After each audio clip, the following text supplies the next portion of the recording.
Well, we got lucky again, I guess.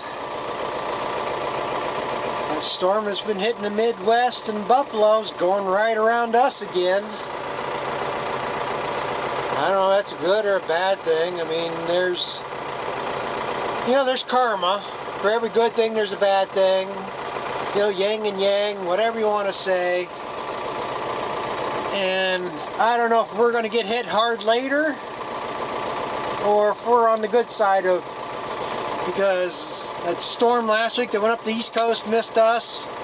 This storm here over the weekend missed us. Now, I'd say maybe we're in the good part of it because we got hit with that 18 inches earlier on, so maybe we're on the good side of it. Maybe we're just having a better winter. Last winter was nice too, hardly any snow. A lot like this year. But the previous winters before that, we had a lot of snow. We had a lot of deep freeze.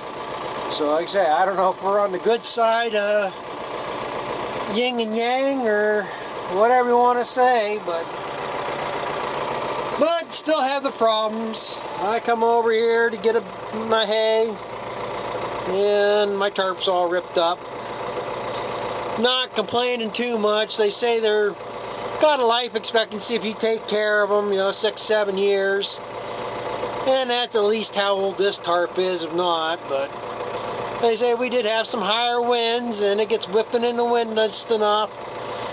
And you probably can't see it. All them creases have little pinholes in it. So it's getting brittle. I mean, it can only take being out in the sun so long. And when it's out in the sun for 6 to 10 months out of the year, depending on when I stack hay and when I feed it out, cold weather makes them brittle. I think this is the worst that's ever happened. Usually it's, like I say, just like in little holes, but what can you do? But as I say, right now we're under winter weather advisory again till tomorrow, or till 7. Yeah, it's till 7 o'clock tonight. That's what it was. Lake effect possible, 3 to 7 inches, but I don't go by their forecast anymore. 3 to 7 years ago around here was nothing really. I mean, just snow advisory, or it wouldn't be a winter weather advisory. It's like 3 to 7 for us around here. It's really nothing. Life goes on. But all of a sudden, for liability purposes or whatever, everybody's got to be over cautious nowadays, and they'll put a warning up to 2 inches. Winter weather advisory, take precaution. So that's just the problem this society is getting into. Everybody's being coddled too much. Too much automation. It's getting to the point people ain't going to have the skills to even survive basic daily life. And one big catastrophe, and they're going to be completely out of the loop, completely lost. It's just pathetic. Well, I guess I'm going to get this hay run down there. I got to move some bedding around for heifers tonight. Double check my water pipes. I had a mess with that last night too, so I finally got that all going. So, get this finished up. Yeah, I got the hay in here for them, so they're happy now. Plus, they're happy that they got water now. Yeah, one stupid little mistake, and I pretty much had everything froze up. I mean, it's cold. I haven't closed this door yet. I mean, I think that bad in here. You get out of the wind, it's pretty decent. And we really didn't get the winds that they were calling for either. I mean, we had gusts, but nothing that bad.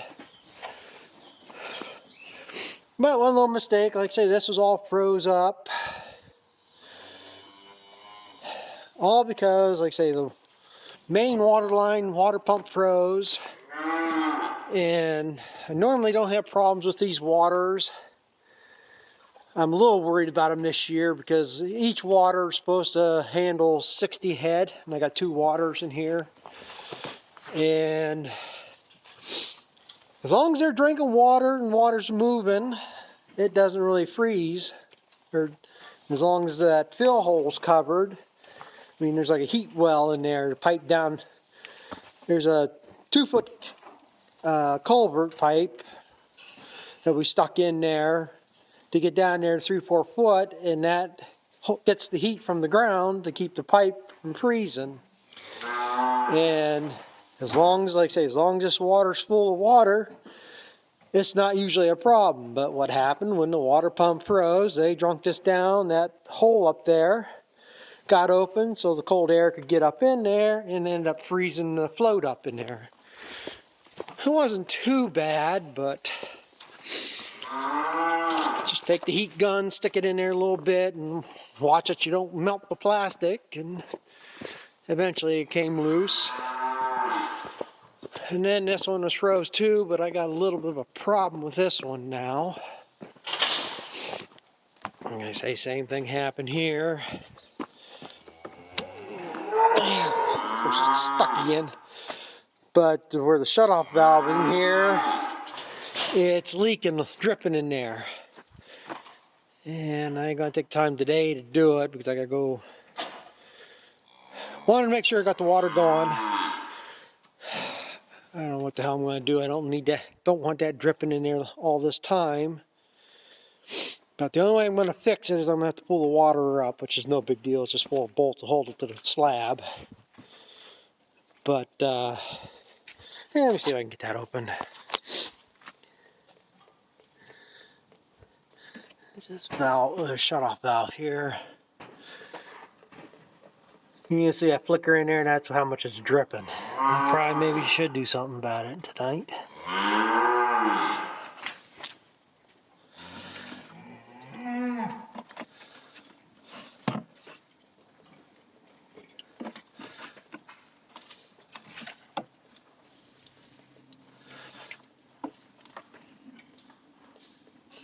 I really should stop touching it. Every time I touch it, it gets a little bit worse.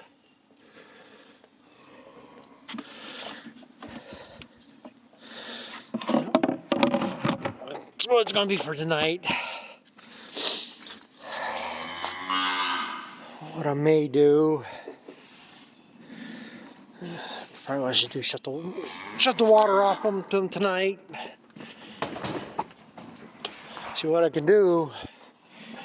I can drain these out, which I don't need all this water in here freezing up. But the plug where it drains here, I can take this out and stick it in that hole over there. And then I'll keep that cold air from going in there. I got to run to town tomorrow. That's why I'm going to wait till tomorrow to do it. I've already made one trip to town, so I'll live with it for tonight. I just don't need that filling up the water in here either. But then again, it also, where my pipes come in the ground here, that manifold is all froze up. I got the water line that comes in, another one that goes out that goes to the waters, and then got these lines that come up through here that come over to everything else. Well, this room usually stays fine. I usually don't turn that heater on. But got the door open so these stupid things can go in and out. And I guess, you know, wind driving a little bit. It made that crisp down there. I had to thaw them out. But then again, it gets all started up in the other old building where the pump is. Because like I say, if water was flowing, you know, cows are drinking down here. If water kept moving, it wouldn't be a problem. Yeah, I can get that tractor backed in. Yeah, that's it for here right now. There's something else breaks I don't know about, but I can go up here and check my pipe that I fixed, make sure nothing's leaking up here now. This might not be the best way to have this set up, but it's the way it was set up to work at the time. Right there's the water well, and we have another well behind that barn. That one's weak. That's why we drilled this well. And got the old milk house up there where I'm going. And there is another well under the floor in one corner, which should be a good well, but the pump went to hell. So we just ran off that well. And that one's not big enough to handle watering all the cows either. But the water pump, we put in up there because with the electric and everything, we had to tie in. And the only reason why it was the best place to put the pump at the time. So it pumps up there, and then there's pipe feeds underground that fed that barn. Well, when we built this one, I thought about the time moving the pump down into this barn. And I don't know why well, either way, I still would have had to run pipe up to that so we could feed to that barn.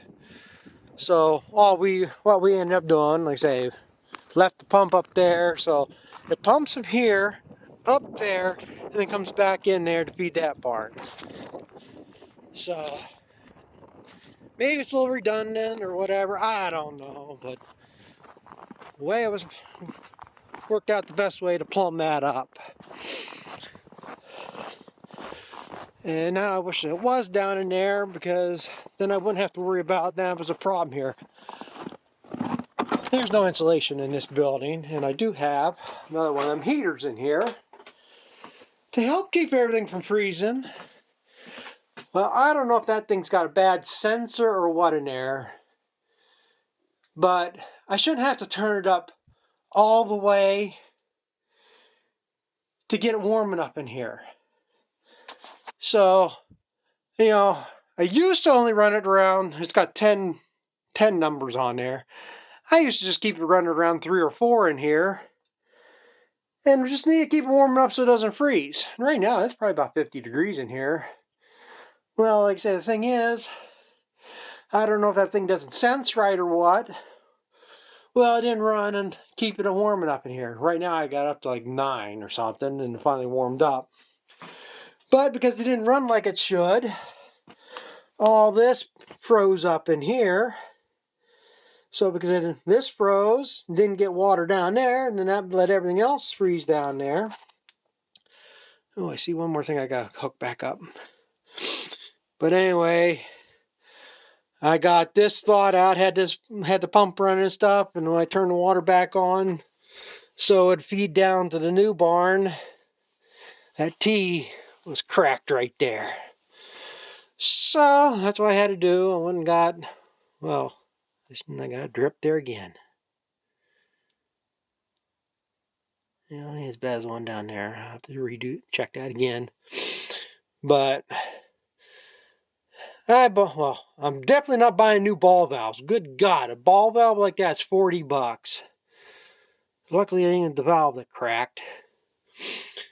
But I did get everything. I was going to replace all this here new. But some of this ain't too old. I ended up just using the one nipple and the T there, so I got everything back together. So it's good enough for now. Yeah, maybe I just saw things. I thought I saw a drip.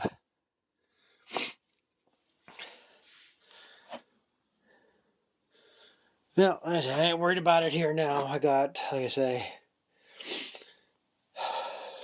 as long as I got the water for the cows, everything. They didn't get no water last night. I left this heater run there. I came back out about 2 o'clock in the morning, thought it would thaw it up and up. I played around here with the heat gun, couldn't get nothing going. So I had to wait until this morning. So, but we got that all done now. But I guess if that's the worst I have to deal with, simple mistake, and have to fix a pipe fitting compared to have to be out there shoveling a foot of snow or something. I ain't complaining too much, but I shouldn't have to do these piddly ass jobs if things would work like they're supposed to. So I guess fix up this one little thing here, and then I'm going to the house for a little bit. My fingers are cold. Like I say, it is below 0 wind chills here. I mean, we're down in the single digits. But like I say, they ain't bad as some other areas, so thanks for watching. We'll catch up to you later.